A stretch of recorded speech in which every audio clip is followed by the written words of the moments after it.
Good afternoon, good morning, good evening, ladies and gentlemen. It is your boy, Coach Collis Stutzer, or as some of you may know me, CIZZY, back at it again with another podcast. And as I've been telling you guys, episode after episode after episode, that we're going to keep bringing fire guests. We've done it once again.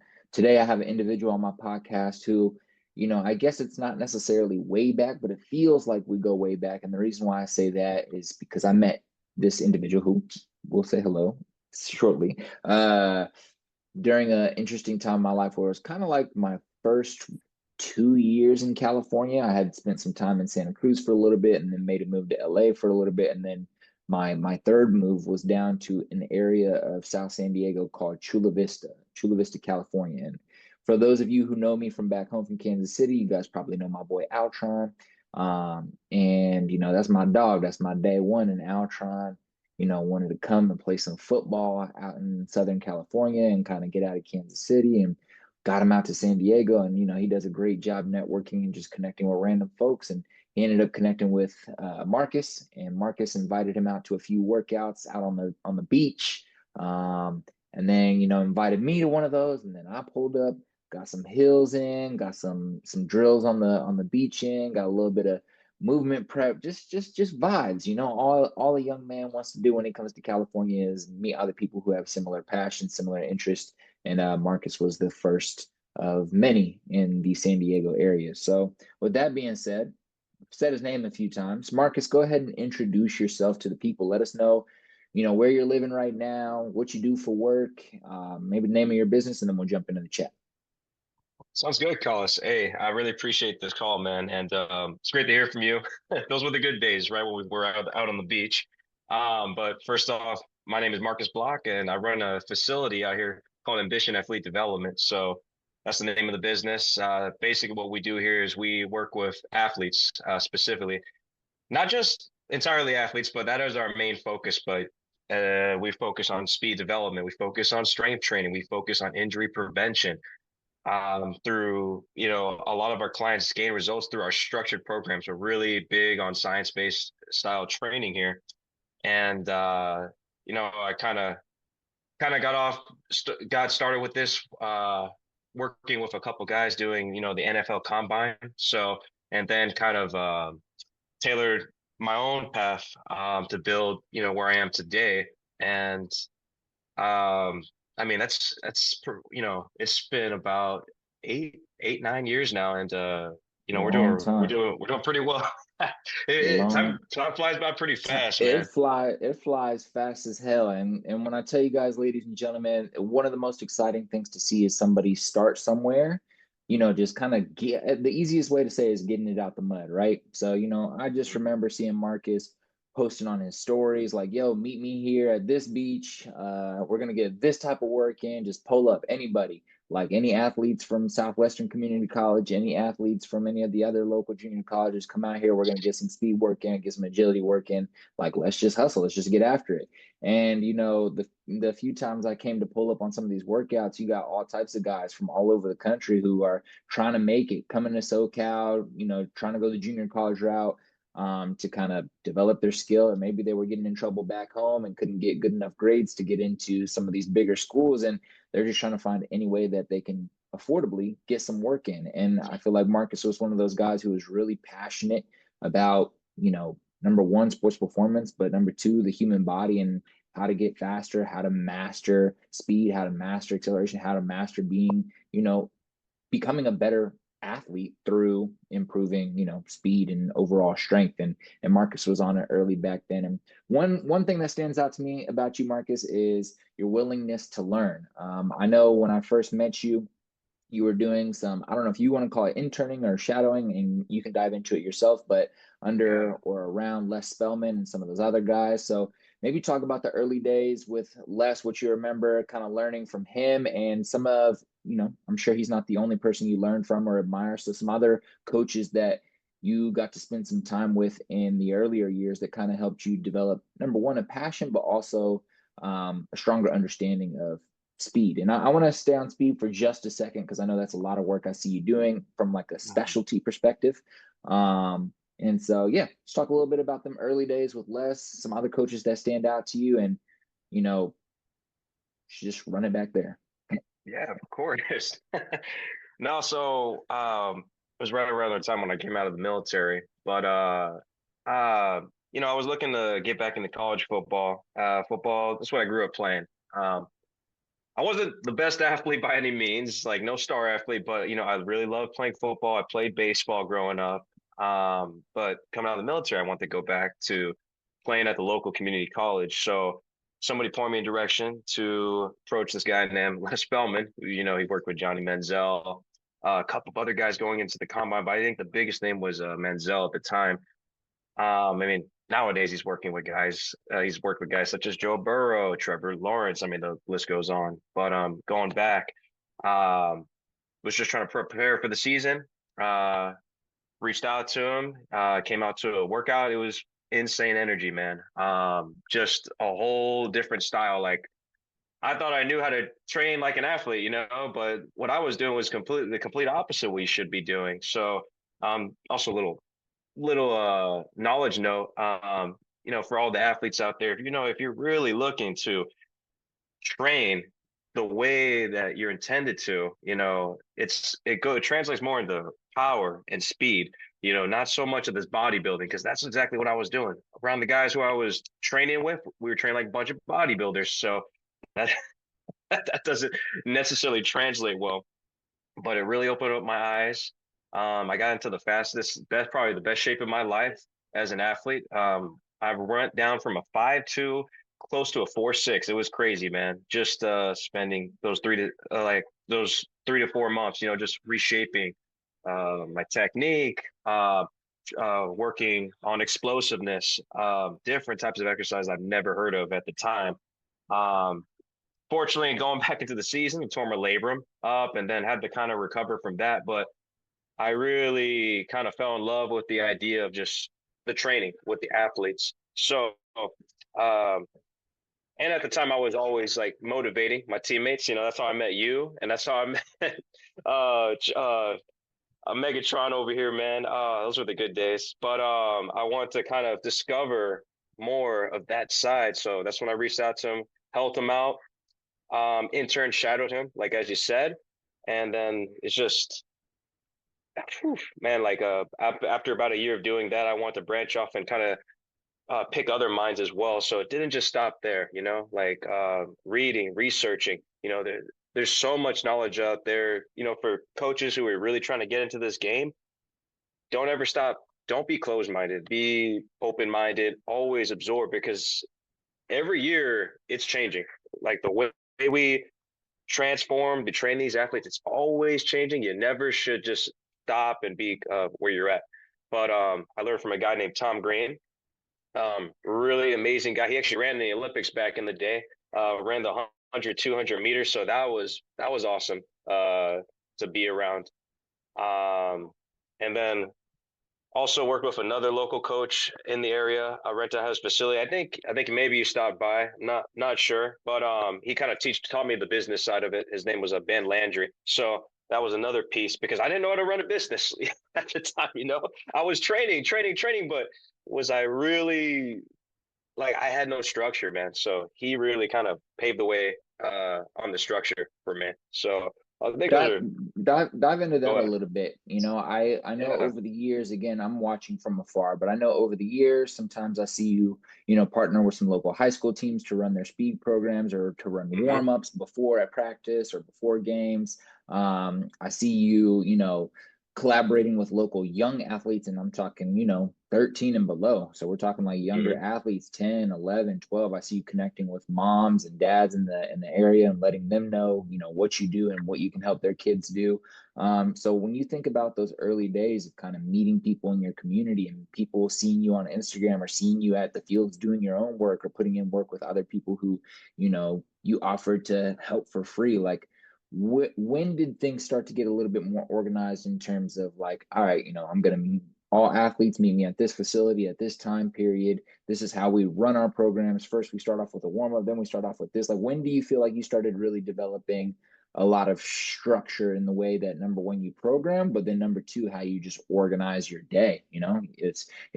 At 6 a.m., you might have to train like a group of six moms, but maybe at 4 p.m., you're training a group of 24, softball athletes or something. So think about just like the early days of trying to develop that business side of your mind. What are some things that stand out to you in terms of what you learned working alongside Ben? So when I was with him, I didn't really know what to charge at the time. According to him, I was kind of charging too low, like charging what I was worth.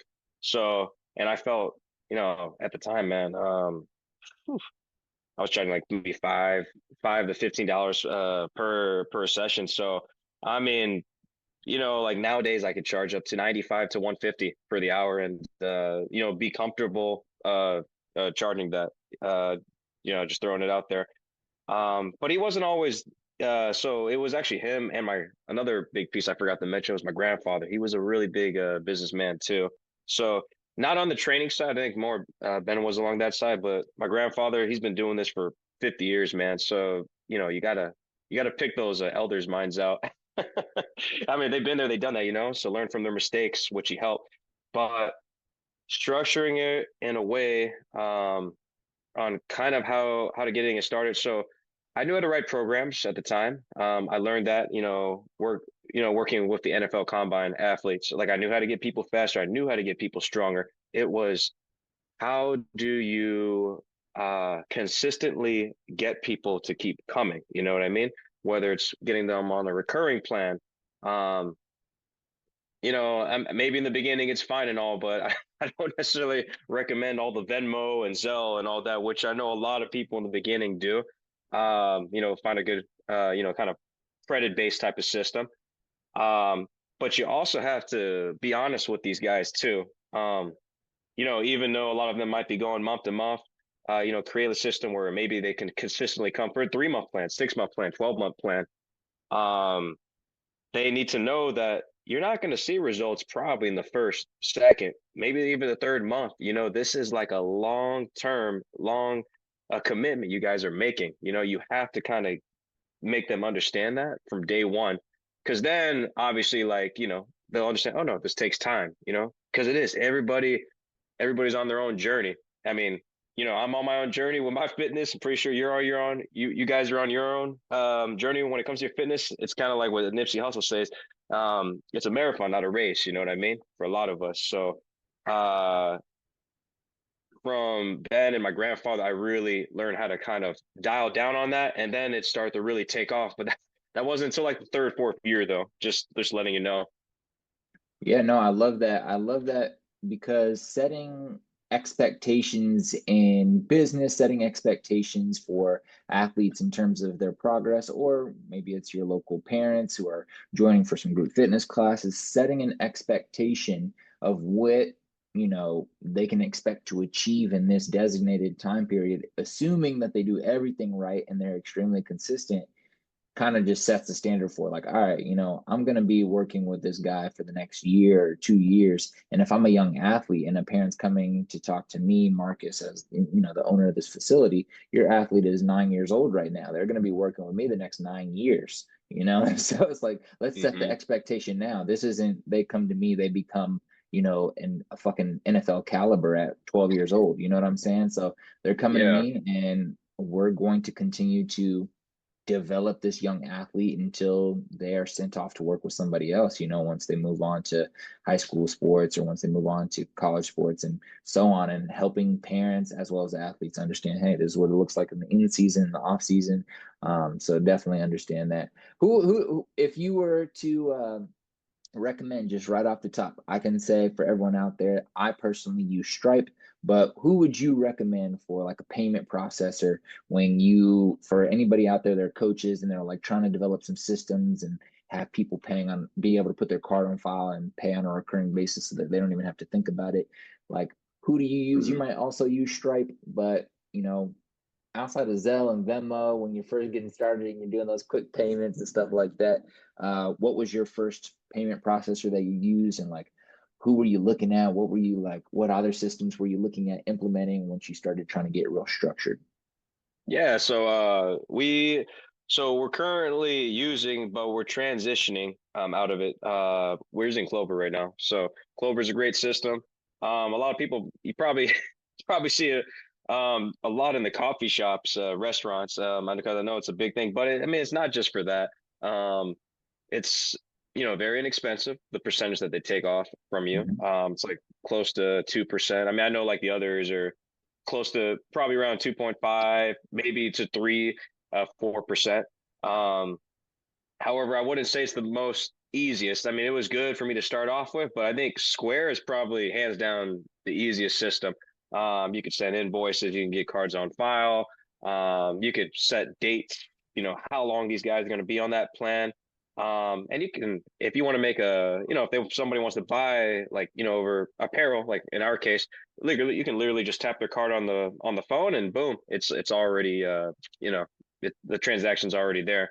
So I think Square is probably like the thing I Simplest. recommend the Yeah. most right now. Simplest platform as of right now. I love it. I love it. So when we think about, transitioning from, hey, I'm just renting out space at this gym, I'm renting out space at this gym, I'm telling athletes to meet me at this football field, telling athletes to meet me at this beach. When you're thinking about like, how can I make my life a little bit more simpler and like have all my athletes meet me at one spot? What was your first transition into you renting one spot and having all your athletes and clients coming there? Uh, Talk about that and like how that decision process was for you. And then as you transitioned into this spot that you're at right now, kind of having, look, this is ambition. I got ambition on the wall. Like, this is me. Uh, Talk a little bit about what were some challenges finding spots, finding locations, building out the location to make it look good, making sure you had the right Mhm. equipment. So maybe just start off with like, what year was it when you stopped renting from like 10 different places and or like stopped meeting at 10 different locations and decided, hey, I need a home spot that I can like literally, really build these athletes up both for speed and strength training. Yeah, so that's a good question. I knew, you know, after moving through the 10 different gyms. No, it was more like five, but each spot each spot that I moved out of, you saw it, like I needed a bigger place, Yeah. so because it was getting too packed. Like I didn't have the space, the required amount of space that I needed to train my athletes, because they need a jump, they need a vertical jump, they need a broad jump, they need a sprint, and they need to break down and change directions.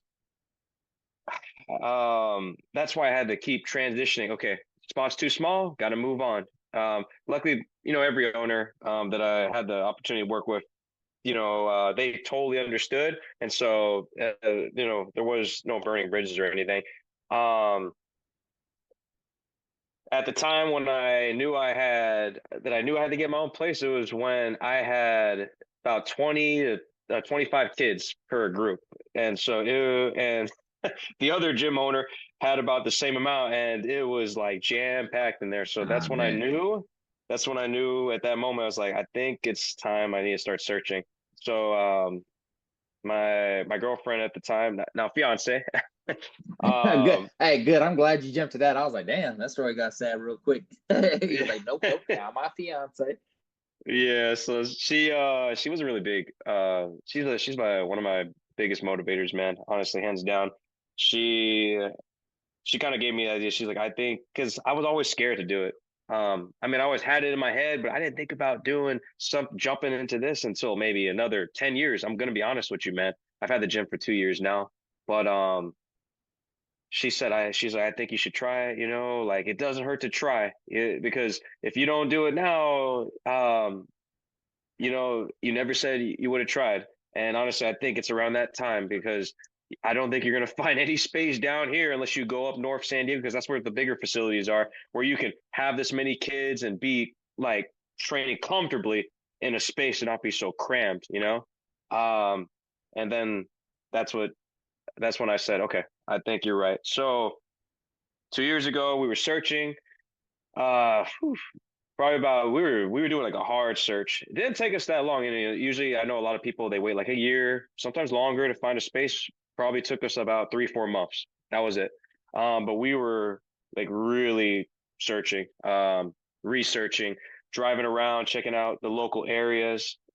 And we found this one little spot. At first, I wasn't too sure because it was like an office type of space, but the contractor at the time said, tell me what you are visioning, and then I can make it happen for you. Amazing guy, by the way. He did this literally by himself, man. I don't know, like just he knocked down the walls. He put the racks for me. He painted everything. Probably had, it had a little bit of help from his sons, but my goodness, man, it was just one man doing all this, and it turned out to one of the most beautiful visions, like better than I could have ever expected, honestly. Um, blue turf. I told my fiance, she was like trying to convince me to get the black turf. I was like, no, it's gotta be black and blue. Black and blue, white, those are my colors. I ain't changing, nothing, for that. I had to pay a little extra for that. But as soon as like we got that dialed in, 2 years ago, and when we opened those doors, it was history, man. It was our facility. I told my athletes, like, a lot of them were so happy. The parents were so happy. This is our home. It's not my home. This is our home. Like, I want you guys to feel like this is where you belong, and this is where ambition. Like, this is where we train. And not only did we double the amount of clients, but teams started reaching out to us. We got team deals going throughout the year. Our biggest sports right now, it was football in the beginning, but I mean, down here, you already know, Collis. I think soccer is huge, but softball and baseball especially as well. Um, but I think we definitely established ourselves as being like a powerhouse for training athletes out here. I would say. I love it. I love it. There's a few questions I want to dive in right Yeah. there. So number one, for anybody out there who's like at that place where they've been, operating out of a facility that might be too small for them for the past few years, and they've been ready to take that next step, but they've been too scared. And maybe today they decide, all right, I'm gonna take that next step. Let's just talk really quickly about what you did on the real estate search side of things. Did you hit anybody up? Did you use a specific website? Like, how did you get connected with what spaces to go visit? And I guess, how did you make your final decision on, like, okay, this will fit my athletes. Like, I'll be able to fit enough people. What, if that makes sense? So maybe start off with like any tips you have around the searching process for a facility. And then number two, just kind of how you came to that final decision where you just like in there and you're like, this is just a vibe. This is just going to be it. This is what it is. Like, I like this spot. I can see it. Or was Hmm. it like, okay, this is exactly 2,300 square feet, which will fit one athlete per square foot. So like, let's talk about that. First, the search process. Talk to me a little bit about, even if you want to keep it quick, one or two tips you have for another Yeah. person out there looking.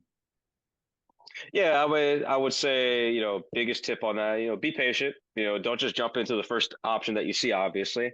Um, some people, I know a lot of people that own facilities like these, they took way longer than me. I mean, I don't recommend unless you do some deep, thorough research like I did. Like what we were doing is my fiance, it was more of her because I was still running everything. So sometimes Mhm. it's like a lot, you're still working with these teams. You're still working with all these clients, training your adults, still the programming, that's another side of it um, that you probably hear about. The programming takes a lot of time too, especially if you want it down to the T. But she was going on multiple websites.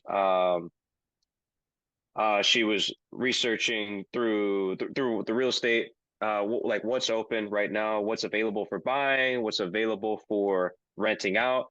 The place that we're at was actually not renting, or not leasing or anything. They were looking to buy. So that's also where I think we got lucky, honestly. So we just called them and just kind of wanted more information. At the time, they wanted like close to 2 million. It was insane, man. So I was like, I wasn't sure if I was ready, but I told the owner kind of like my vision. And great guy, young guy, owns like five other different buildings. Well, he kind of heard my story, and then he just said, you know what, like I've never worked with a gym before, and I love your vision. You want to give back to the community, work with these kids. So that's when he decided to just lease it out to us. And I mean, and like it goes on from there. So I would say deep thorough research, but also be honest because you never know. Sometimes when you be honest and you kind of open your heart out to somebody, you never know what might happen. Especially with these owners, like they I could love really that. help you out. So, I love that. how, I mean, yeah, I think one thing that people forget about is how important your story is, you know. hmm We can use story, we can use brand, but if you have a powerful one of either of those, it could move a lot of doors for you. If you have a powerful brand, and that could be from just having a lot of clientele, having an image online, having a company that demands respect because you've been hustling and built something, then when you're going to find properties to buy or own or lease, people are going to be more willing to do business with you because they see that you have a good reputation. And then on the flip side of that, like you just said, just your story. Like, if you have a genuine story, and especially if it's a powerful story and you're really trying to do good for the world or for the community or for a specific group of people, some people might connect with that and give you an opportunity. So I love that. That's really cool to hear. Um, and then only because simply because Zoom has these time restrictions. We got 10 minutes left to chat. So what I want to do is I want to jump into talking about the build out from an equipment perspective. yeah. So when you were thinking about equipment that you were going to bring into the facility and who you were going to buy from, or maybe you were going to use Facebook Marketplace, or maybe you're going to just actually build it all out going through one brand or one equipment company. Just talk to me a little bit about the process of building out equipment, selecting the equipment, and then I have some follow-up questions on some equipment I've seen you, posting your story that I'd love to have you share what it's been like utilizing those tools. But first, let's just start with the equipment. How was that selection process and building out the facility from an equipment perspective?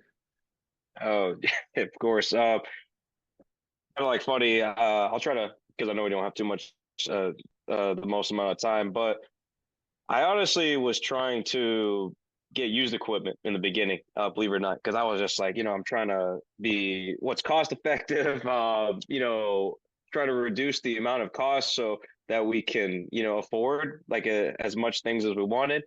Um, However, everything that we saw was like rusty, ugly, and my fiance was just her name is Vidi, but Vidi told me that that's not happening. Like when people come in here, we want this to be one, clean.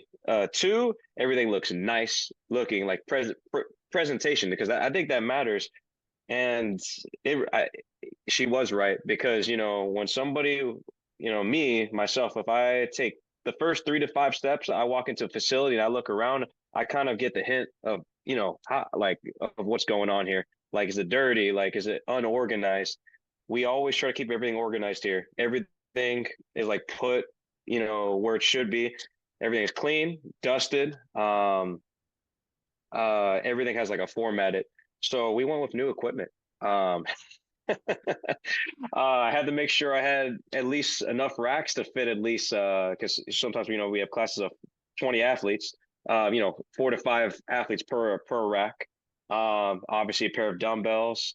Um, Bands. I think bands is the biggest one. A lot of free weights. I mean, we don't really push for like machines because we're not a bodybuilding gym. I mean, we have a few machines, obviously, but we teach kids to move, sprint, jump, um, you know, basically move better, move Yeah, better. That's the big thing.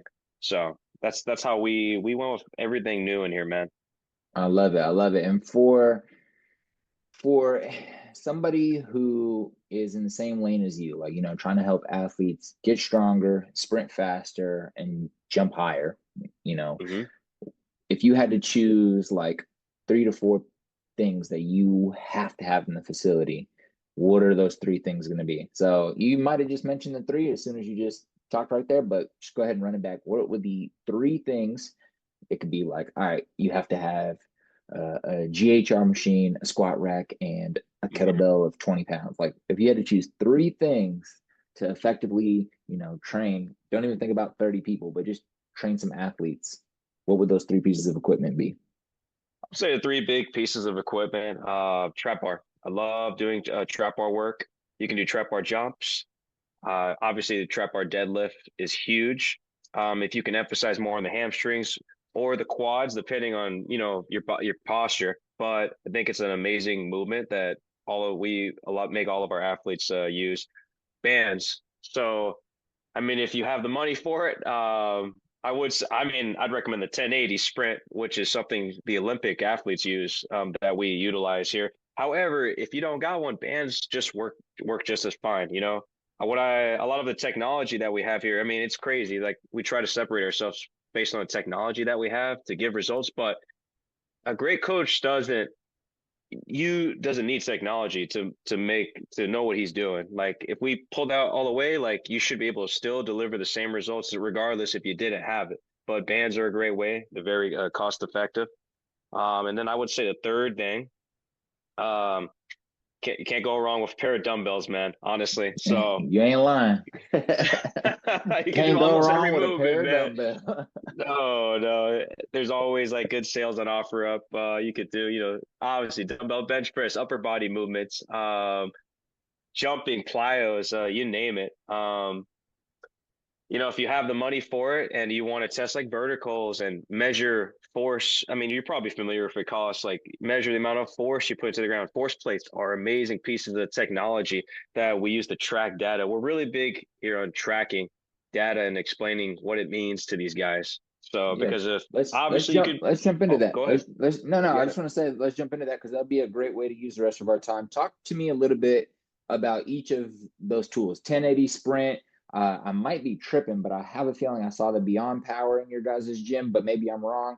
But force plates. I don't know if you guys have Anchor in there or if you guys use any OVR velocity stuff, but talk to me a little bit Hmm. about the technology that you guys have in there and what sets you apart from other facilities across SoCal. Yeah, of course. So with those force plates, we use that to track the data for every athlete, but it's a great way to see how powerful they are and how reactive they are. If you're looking to get like an exact, vertical jump, I mean, that's not what they're meant for. It helps you look at the asymmetry of an athlete, their left, right dominant. It's really good for injury protocol or helping an athlete recover from an injury. So that's probably our number one. Every athlete that comes in, we usually get them on there, and then they're wild, because a lot of pro guys use these nowadays, and they're getting more popular, more than the jump mats. Jump Oh yeah. mats they kind of calculate the flight time, so it's not the most accurate, I would say. That's why we don't use that anymore. 1080 sprint. So honestly, that is our bread and butter right there, man. And I love it. I use it myself, but what it allows us to do, it allows us to see the amount of force in every step that an athlete makes.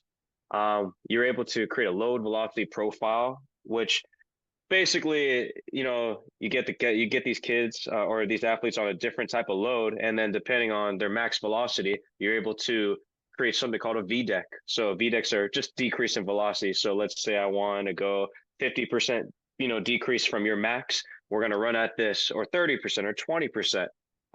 It's a great way to kind of program. And then, if you're focusing on a heavy day, you want to go 50%. If you want to focus on a lighter day, you're going to go more closer to 10%. Um, and then you're able to see on this monitor like how they're moving on a graph, like a line graph. It's insane. Um, OVR, we do have some OVRs. We do love the OVR jump. I would say this is probably the closest thing. Like I told you before, we weren't big on the jump mats, but this thing is pretty close. A lot of the kids that we've kind of compared it to that, it's a little lower than if you were to jump like on a Vertec, for example, but I think it's pretty spot on. We love using the kids. It's very quick, very efficient. OVR sprints we have as well. Very, I would, it's if you're looking for like a cheaper model that's pretty accurate, I would say those are pretty good, especially for the coaches that are really trying to get into tracking their speed. We do have Encores too, man. So Encores, great cable device. You can do hundreds, hundreds of exercises with that thing. I highly recommend. If you're looking to save some space, those things are key pieces of technology. And I don't know if have you ever heard of the eccentrics? That's probably my last one I'm going to talk about. You're talking about the you The stand on it. flywheel. Yeah, the flywheel. Yeah, yeah, Yeah, yeah, yeah. Go ahead. great Yeah. pieces. Yeah, quick 20 seconds on that one. So came out of Sweden. This device, I know they have other ones too, but what I love to do is it works on the eccentric flow of a movement. So basically we'll pair it with like jumps, for example. We'll get an athlete on there, strap them in. They're gonna give 5 reps. It's gonna work on that decel control. As soon as they get off that, they could feel like they could fly up in the air based off that. But it's kind of like a good contrast exercise you guys could do with that, but Love it. without going too much into it. Love some of these new pieces of technology that have been coming out, seeing them on YouTube. Luckily enough, I work at this private facility. It's not necessarily for athletes, but because he's like the guy who owns it's like popular guy or whatever, a lot of these companies send him this new equipment. So we have the encores, we have the eccentric work, we have eccentric stuff. We have I'm not a big fan of it, but I know it was popular there for a little bit because Bobby Stroop was using it with Patty Mahomes, the Proteus, little Proteus, like Is that the thing where you move it with the handle like yeah, for baseball? Oh, I know a lot of exactly. baseball like it.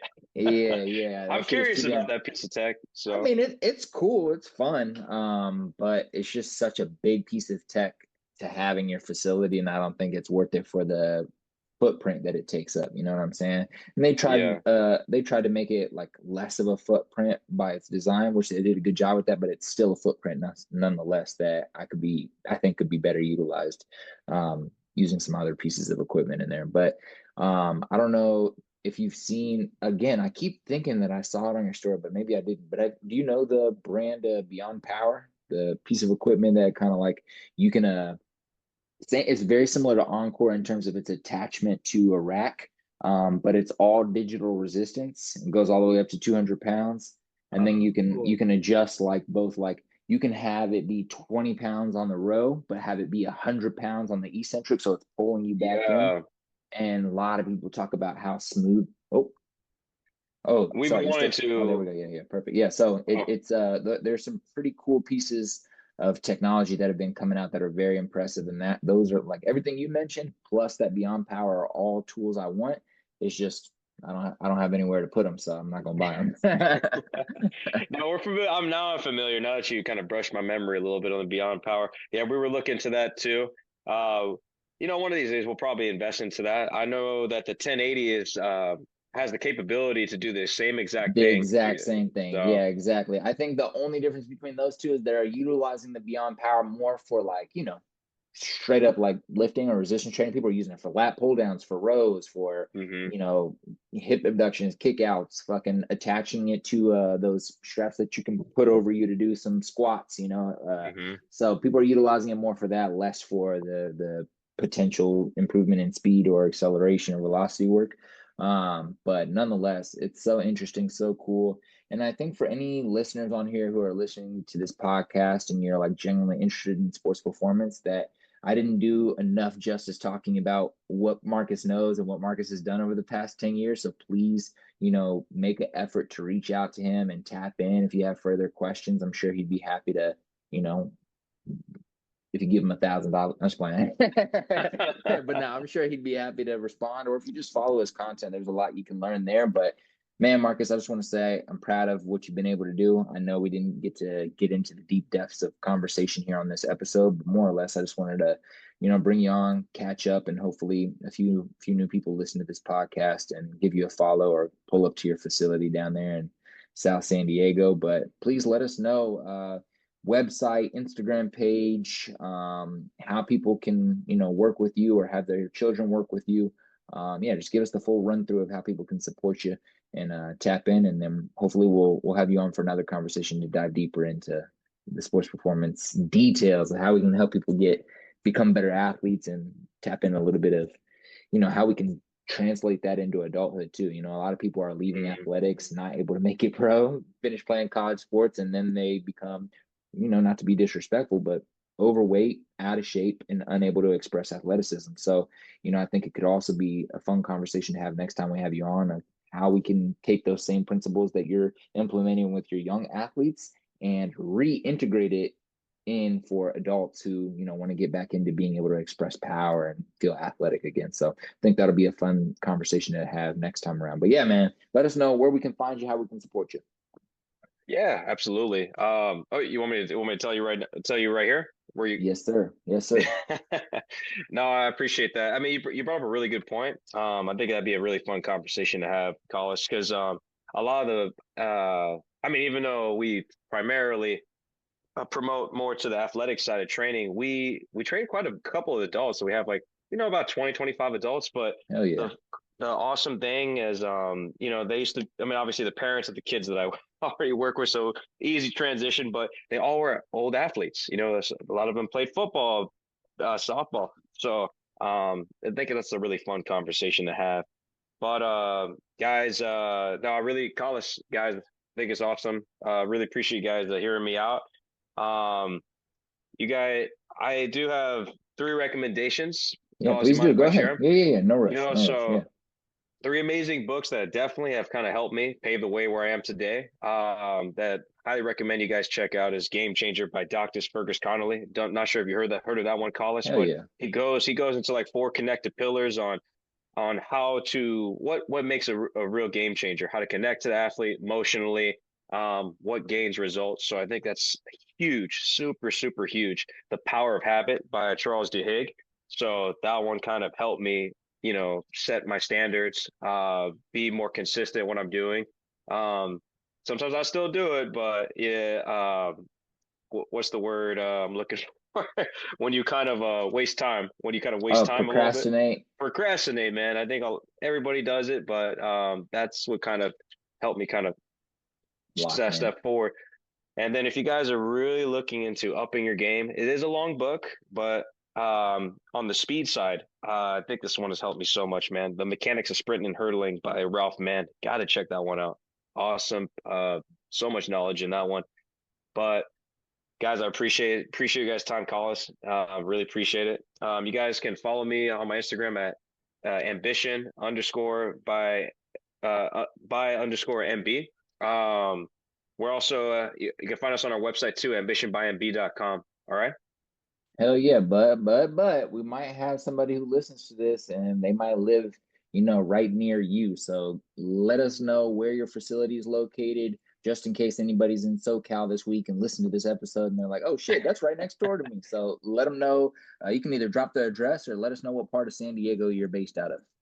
Yeah, of course. No, we're based out of Chula Vista, San Diego. So South Bay area. We work with all the South Bay athletes down here. So if you're close, if we got guys that drive from Escondido and Carlsbad that come down here too, believe it or not. So anywhere in San Diego, we're in the South Bay area, ready for you if you guys are willing to come on out here and experience what we got.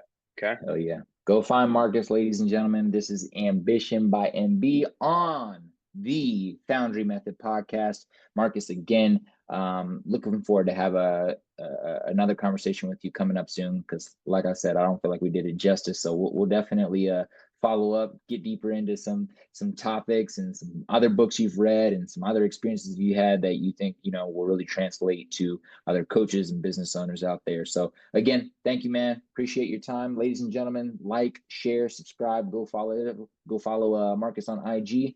And with that, it's a wrap.